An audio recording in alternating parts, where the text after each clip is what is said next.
If nobody has told you this, I'm going to tell you. God already paid the price for every sin that you will commit, past, present, and future. So when you start to beat yourself up just because of a mistake that you made, you're refusing to acknowledge the sacrifice that Christ paid on the cross for you. Jesus doesn't want you to beat yourself up every time you make a mistake, because in the Bible it says the righteous will fall 7 times but rise again. So what that means is when you make a mistake, God isn't holding you guilty or trying to make you feel some type of way just because you messed up. What he is really doing is observing how you'll move going forward when you make a mistake.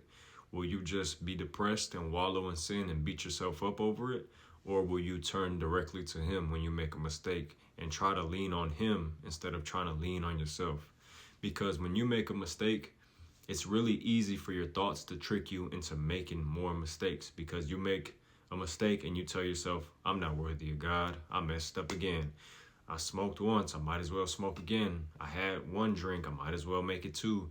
2 turns into 3. 3 turns into 4. And now all of a sudden you're making bad decisions because you felt guilt and shame, like you couldn't turn to God just because you made a mistake. I want you to understand, though, God doesn't expect perfection out of us, but what he does expect is effort. And he expects us to try to be obedient, because God knows more about us than we know about ourselves. He knew we were going to make a mistake.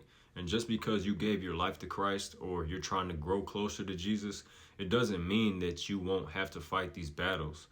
God says that when something feels too heavy for you, give it to me, because I know you can't carry it on your own. So don't beat yourself up just because you made a mistake. Give it to God, because he really wants to see, are you going to turn to him or are you going to turn to yourself? Hope this video helps somebody. God bless y'all. Peace.